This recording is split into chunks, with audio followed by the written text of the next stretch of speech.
Hola, soy Sergio Maravilla Martínez. Esto es livingthering.com. How you doing? You're with Abner Mares, and you're right here with Leave It in the Ring Radio. This is WBA Super Middleweight Champion Andre Ward, and you're with Leave It in the Ring Radio.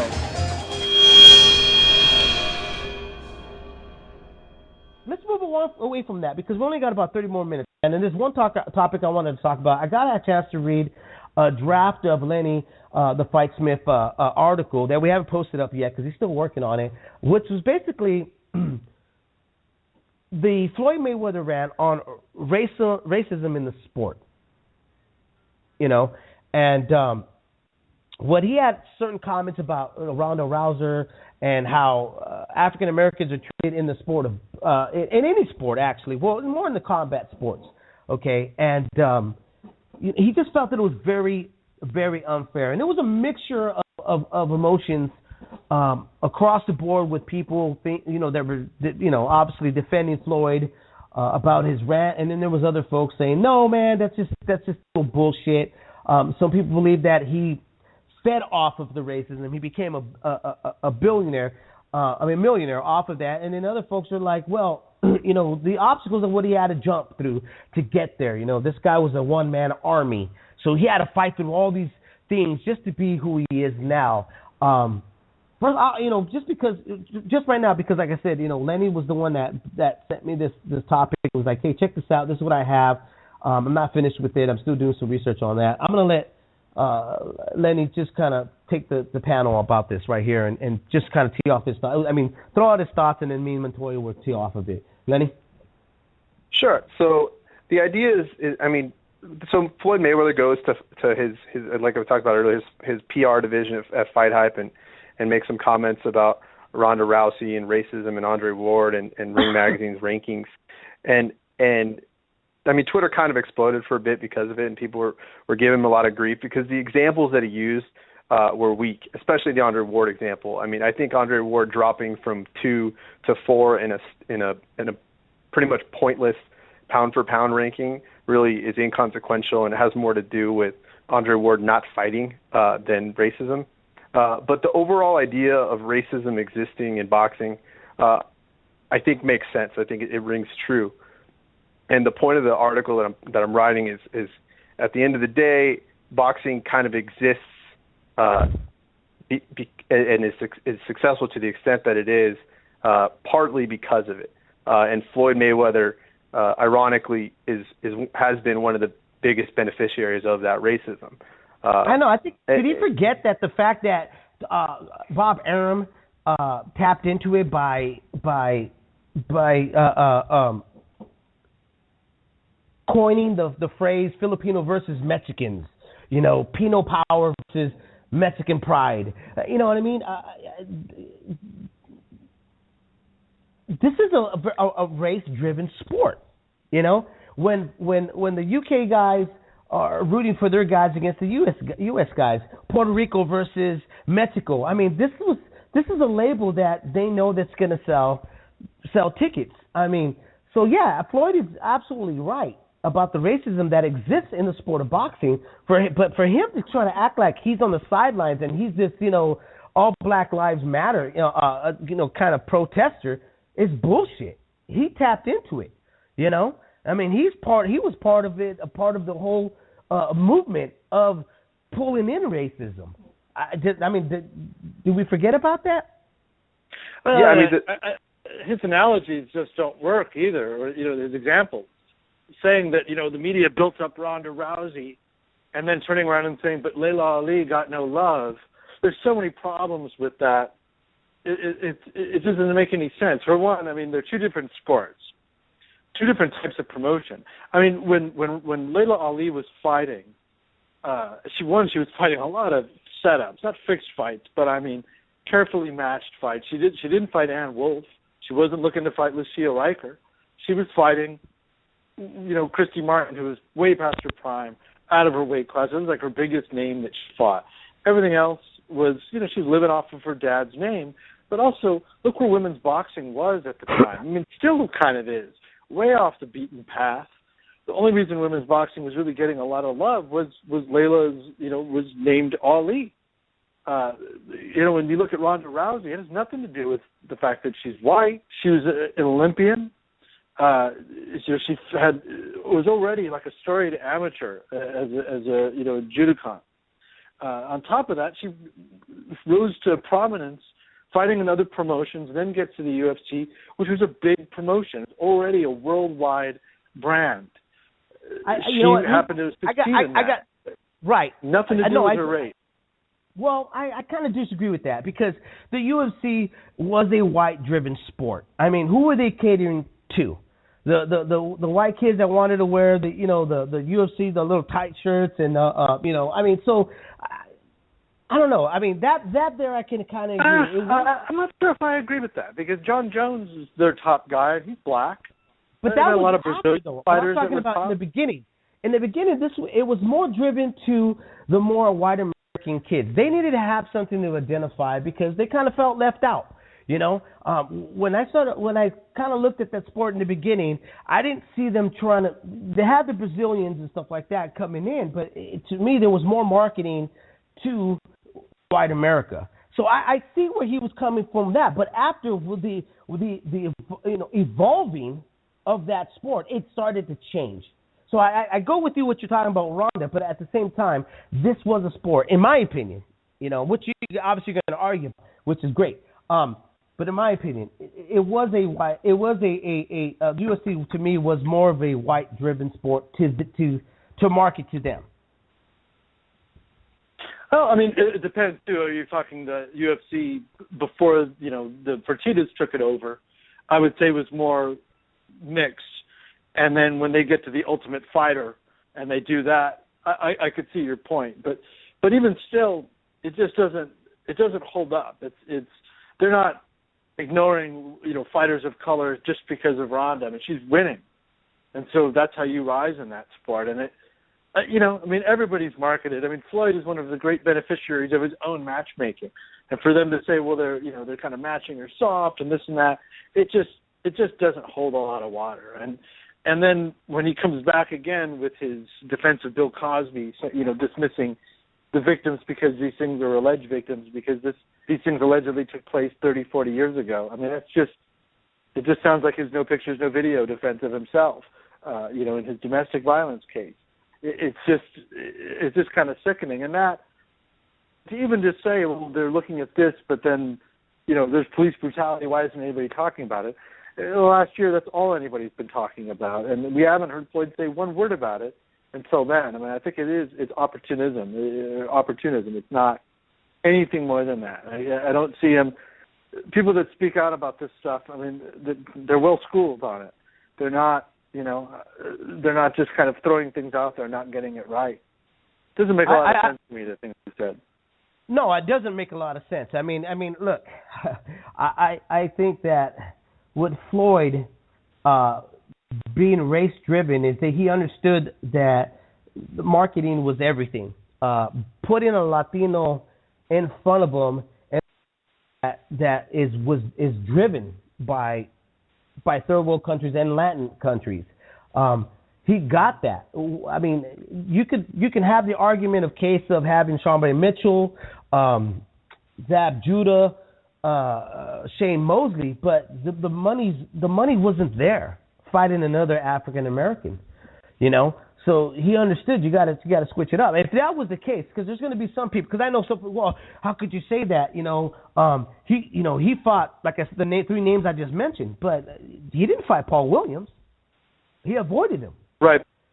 In his retirement, he went in retirement not wanting to fight Joshua Kalati. There were certain names out there that he could have went against, but he didn't do that. So he knew that. I mean, look, he made his comeback in his retirement. Did he pick any of the welterweights? And one of the welterweights is just one of the guys I just mentioned right now, Paul the Punisher Williams. He was active, one of the hot, willing welterweights at that time, and he opted not to get in the ring with them. He opted to get in with Juan Manuel Marquez. That tells you that he understood this is a race-driven sport. Lenny, what are your thoughts real quick, man? Yeah, I think the big thing is you look at from the time Floyd was really making his own decisions as a fighter and as a promoter, and I'm thinking from post Zab Judah to today, sans forgetting the Andre Berto fiasco, he fought one black fighter in that entire time, and that was an over-the-hill Shane Mosley. I mean, the proof is there. I mean, his biggest fights, the biggest pay-per-view events of all time, 2 of the 3 were against 2 Mexican-American or Mexican superstars. And I mean, like you mentioned earlier, that kind of nationalism, tribalism, I mean, at the root of it, there's tinges of racism there. That drove his biggest paydays. I mean, I'm not saying that every Mexican boxing fan that roots for Mexican fighters is a racist. I mean, I skew Mexican fighters because those are the ones that I knew and that I saw growing up. There's a lot of reasons to root for other Mexican fighters. There's a lot of reasons to root for whatever fighter, but it's definitely there, and it definitely drives it to a certain extent. I think Gabe hit the nail on the head, though. His analogies make no sense, and his. While there's definitely, I think there's definitely racism in the sport. The way that he chose to kind of try and describe it just didn't work. Didn't work for me. Right, but there's a hole in your argument, and I'm just gonna point it out because I know that if somebody's, the many folks that tune into this, they're gonna say, well, wait a minute though. I mean, you mentioned Shane Mosley here, but at the same time, let's not forget, guys, that this was a fight that was being called for many fans. Many fans wanted to see this fight. He took this fight because fans were opting to want to buy and be there to see this fight happen between them. So how do you justify him not taking that fight? I mean, how do you justify your statement or your opinion about, him taking the fight when it was there for him because supposedly he's pressured by the fans? I'll let both of you guys throw in your thoughts about that to fill in that hole that right now is in this debate. Go ahead, Lenny. I mean, I think it at some point it's going to hit a critical mass. I mean, he's going to be able to make enough money. And I'm not saying that Floyd was making any racial decisions on who he was fighting. I think at the end of the day, he's looking at the fight that's going to make him the most money. And at that point, Shane Mosley was going to make him enough money to take the fight. And Shane Mosley was kind of past his best days, so like Gabriel mentioned earlier, there's a lot less risk in fighting Shane Mosley than there was when Shane Mosley was at his prime. So I mean, I think just monetarily, financially, it made sense at the time, so he took it. Gabriel, what do you think? Well, and also, I mean, what about Margarito, a Mexican fighter that he avoided, and there was a lot of kind of between the lines. Well, he's a slow Mexican style. I can beat that style. And so he kind of dismissed him. I also, as a promoter, I don't see him raising up his black fighters. Where is Floyd, how is he pushing it? How is he moving the conversation forward? I mean, he's a promoter in the sport. So I don't see Floyd empowering other guys. I don't see him helping anybody else out. So, I mean...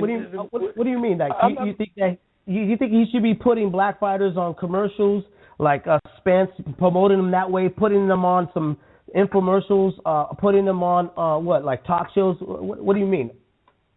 Well, yeah, I mean, he's talking about there's racism in the sport, and they're trying to get Andre Ward beat. Well, what is he doing? What is Floyd as somebody that's calling it out and saying, everybody's pushing this white guy, Triple G, who's from Kazakhstan, but they're shitting on Andre Ward. I don't really understand. Like, okay, you're going to point it out. Well, what are you doing to fix the problem? Do you think, posting a photo of you at surrounded by a bunch of black women and that are strippers, is that helping to fix the image of black America? Are you teaching these guys how to make money? I was listening to David Ziron, who has a podcast, Edge of Sports, and he was interviewing Kareem Abdul-Jabbar, and who's begun to kind of speak out politically in different articles. And one of the things they talked about was, if you really want to help black America, black businesses is a place to start. Empowering black businesses, empowering black youths, to be more business smart. How is Floyd doing that? By making it rain at the strip club? Or is he building black businesses and, like, empowering them and like getting those started and helping them to kind of take power that way within the community. Just kind of calling it out. And two, here's the other thing. If you want to talk about racism, get people's names right. That's really disrespectful. Like, you can't say Golovkin, you can't say Kovalev, you can't say Pacquiao. It's always Pucciao and Galaka and whatever, however he mispronounces the name. Hey, I try my best, okay? I try my best here, okay? I know you do, Dave. But, you know, like, he's doing it on purpose, and it's like, well, if you want respect, be respectful. You know? I'm a nice guy. If you're rude to me, I'm going to be rude back. And then we don't really get anywhere. So to me, it's always been be the change, you know? Right. Is there a real racial problem, though, in the sport of boxing? I mean, we have interviewed tons of African-American fighters here on Leave the Ring. I mean, I don't know anybody in the beginning that were putting on the likes of Paul Williams except for us. And Paul Williams talking to us about the frustration of not getting fights, because the one thing that was always thrown back into their faces is that they couldn't put butts in the seat. Do you think that still exists right now with the PBC being in line as one of the top promoters? Gabriel, what do you think? Yeah, that's a good question. I think it might go back to the thing that I was talking about. Is that, you know, maybe the market, the African American market hasn't been built up, and I always thought that that's sort of where Al's going, is kind of empowering young African American fighters to be a better business, and then to kind of grow those markets and to get them buying tickets. Virgil Hunter was on this show going, the black market doesn't support black fighters, and maybe there's something to that. But racism, no. I mean, I think in boxing movies there's racism. Like, they always have to have the champion be a white guy, can never be a black guy. And you notice this year there's two boxing movies, Southpaw and Creed. One has a white fighter, one has a black fighter, and they're actually in the same division. They're both light heavyweight fighters. America's talking about giving Jake Gyllenhaal an Oscar. Nobody's talking about giving Michael B. Jordan an Oscar. I think there's racism there. But in the sport of boxing, the actual sport of boxing, I don't see it. I always feel like it's a place where it's kind of like the barbershop. It's one last place where you can be politically incorrect, where you can kind of speak in racial terms, and it's kind of a shorthand. You know what you're talking about. But you go to any boxing gym, and generally speaking, there's a wide cross-section of races there. I'm not really sure what Floyd's saying. Are black athletes not getting the same opportunity? Look at the PBC tournament. Are black athletes getting the short end of the stick in that tournament or not? Good question there. I mean, obviously, I believe that, and I think anybody can also nod their heads about this, is Al Heyman is definitely putting African Americans on the driver's seat in terms of getting the monies and where they're supposed to be in the promotional group. But is Floyd Mayweather the leading candidate to be the mouthpiece for them, Lenny? I think in your article, hopefully it's done pretty soon, is that you're going to say no, he's not the guy. He shouldn't be the face of protesting against racism in all sports, right?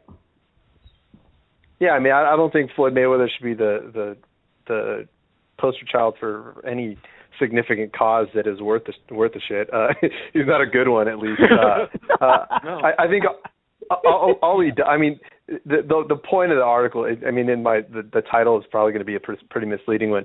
The idea is that, I mean, I wish this were more of like a point counterpoint debate, but I tend to agree with Gabriel on a lot of his positions, with political positions or sociological positions. I mean, the idea is, sure, racism exists in boxing to a certain extent. It's always going to exist. It kind of always has.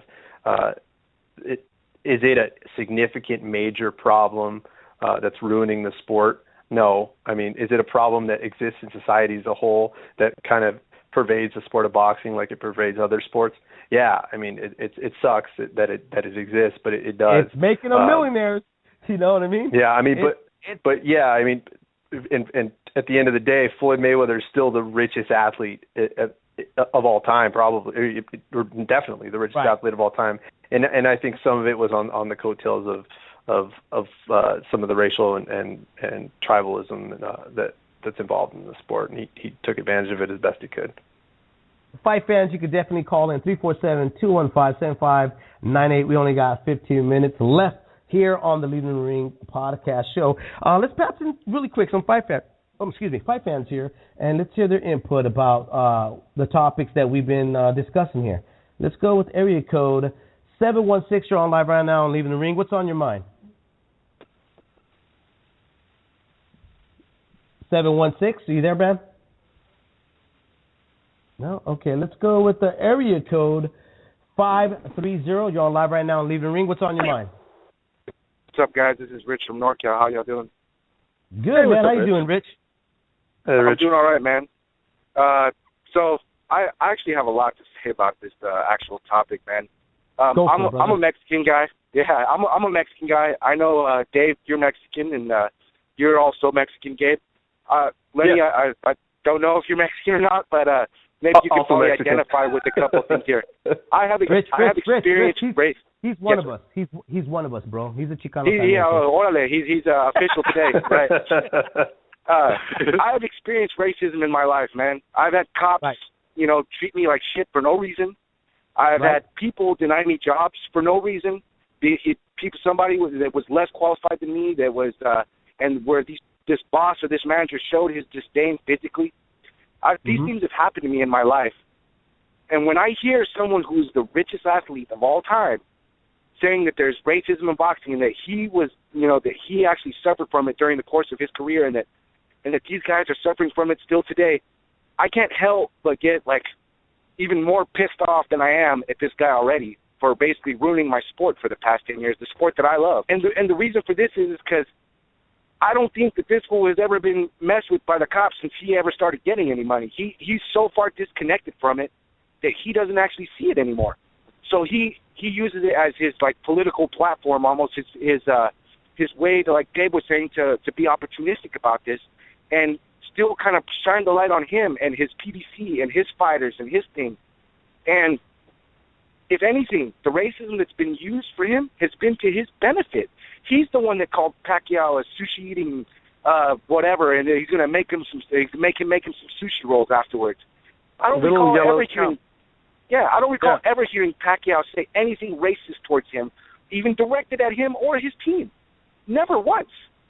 But this guy can get away with it and say it, and that's purely because he's black. And I guarantee you, if he was a white man and he said that his career would have been over. He would have been blackballed out of the sport. He benefited from that racism, from that. And I don't even want to call it racism. It's like a prejudice. It's a bias almost, because that's what it really is at those high levels. It's not the racism you and I see every day, where we see people getting brutally murdered out in the street by cops, the overzealous cops, And here's my comment and question kind of towards you guys. How are we supposed to take these guys seriously when these are the disconnected viewpoints that they put forth to us every day? Good question. Let's see. Let's go, Lenny. What do you think? I think at the end of the day, we really just need to care less about what athletes and celebrities say and more about what they do.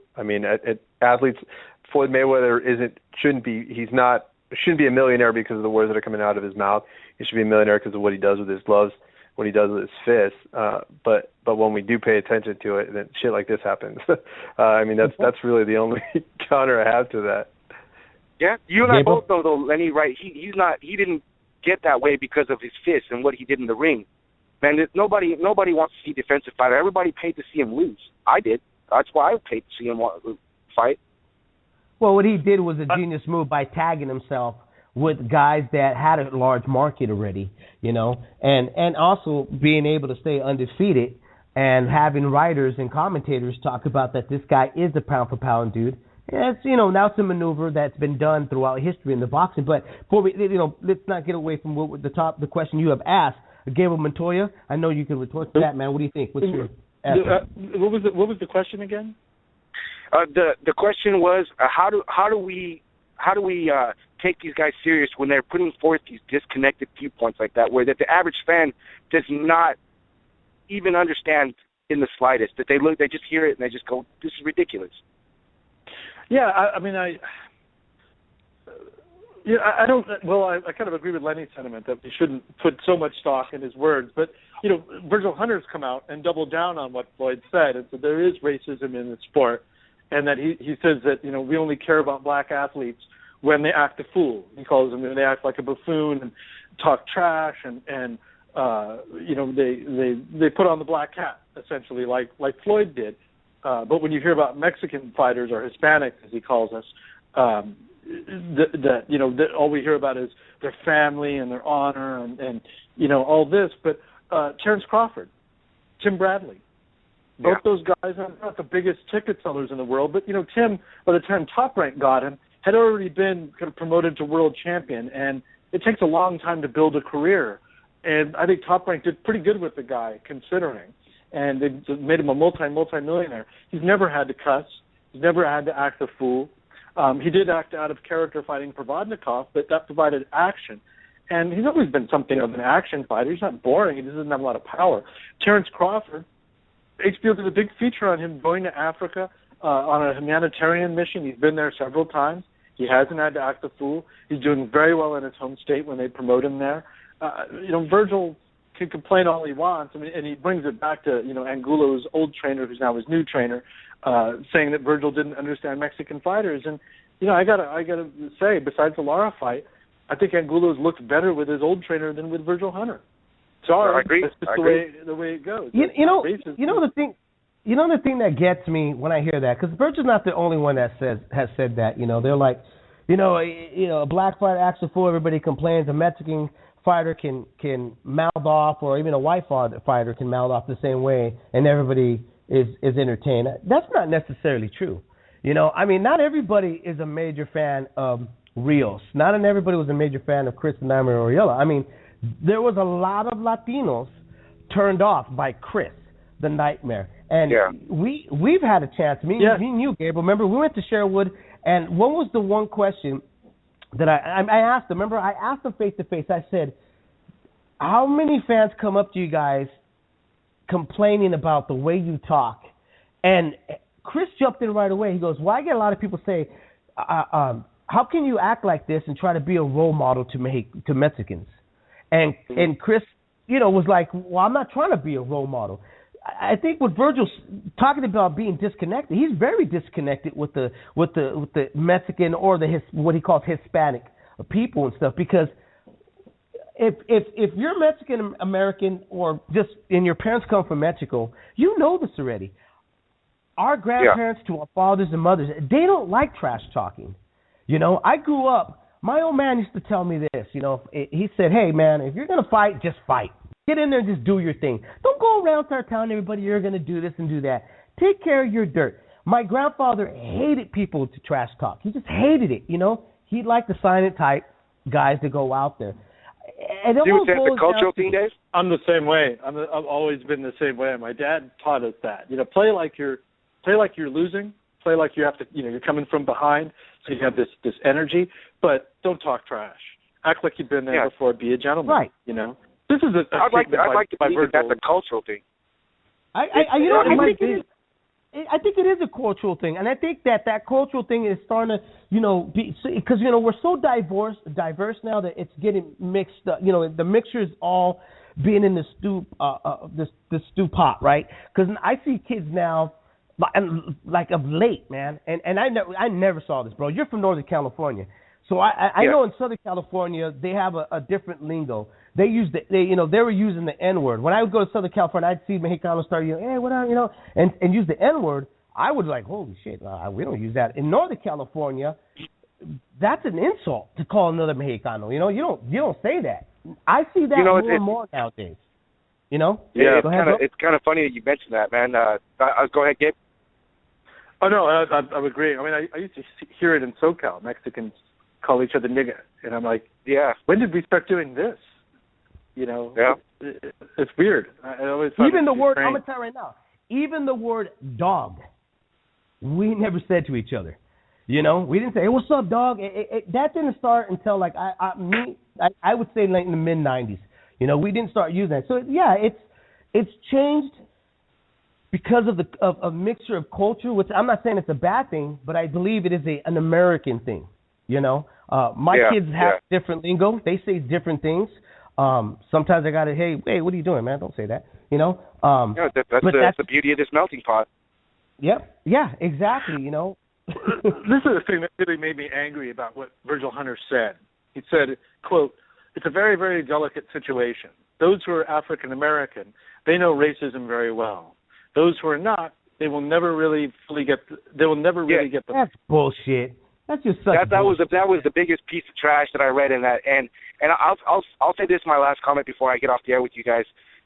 Jason Whitlock wrote an article the other day about this Floyd Mayweather thing, and at the very last line, he says, "False equivalence is the bane of critical thinking." To me, that means the reason that you make these shitty-ass reasons is because you can't critically think enough to figure this shit out in your head and to really, really, truly understand it. Yes. And so that's why these reasons and these excuses are given. And when I read that Virgil Hunter said that basically I can't understand racism because I'm not African-American, I'm like, dude, screw you, buddy. You're the lightest black guy I know, dude. Light-skinned black guy I know. You could pass for a Mexican, dude. You know what's crazy, man? Knowing Virgil as I do, and as we have for years, Dave and I, and I've known him pretty well. No, the reputations there are earned. When people say they're shady or this and that, they're earned. I find them to be something of a two-face. It has nothing to do with racism. It's all about behavior and how you act.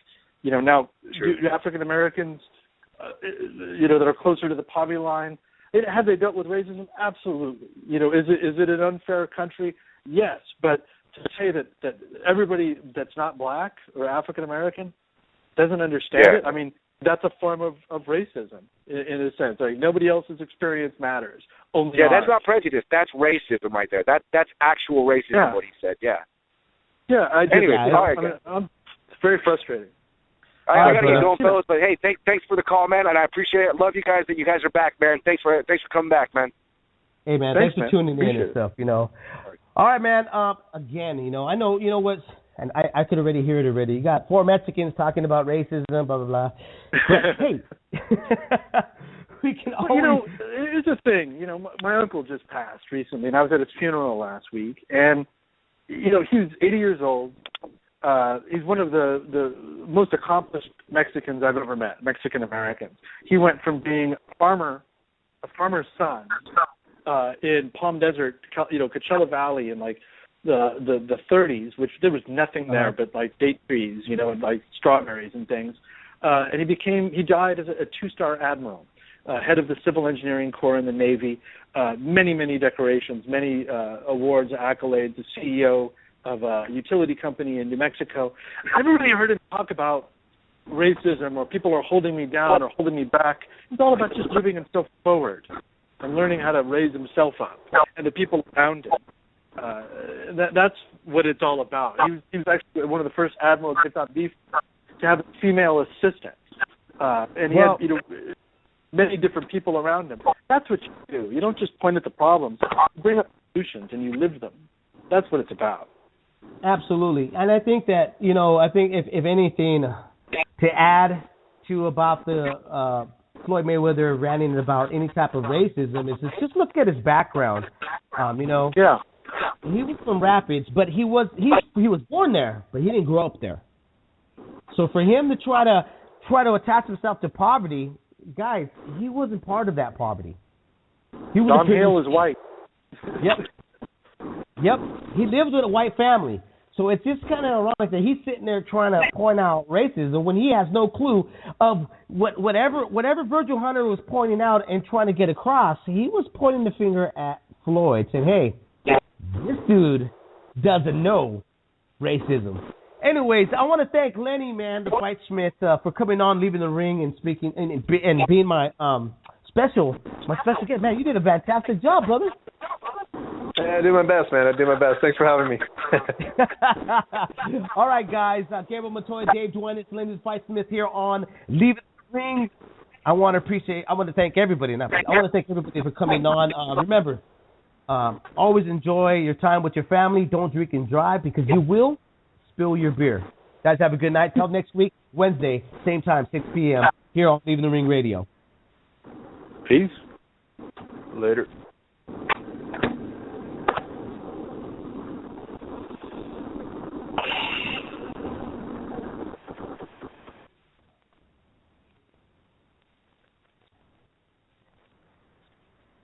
This weekend, Joann Fabric and Craft Stores is heating things up with the winter warm-up sale. Enjoy incredible doorbusters like 70% off anti-pill fleece prints and solids, 50% off keepsake calico prints, and up to 40% off decorative storage. Before shopping, go to Joann.com and get a coupon for an extra 20% off your total purchase. Regular and sale-priced items included, exclusions apply. The savings are hot with the winter warm-up sale going on now through Monday only at Joann Fabric and Craft Store.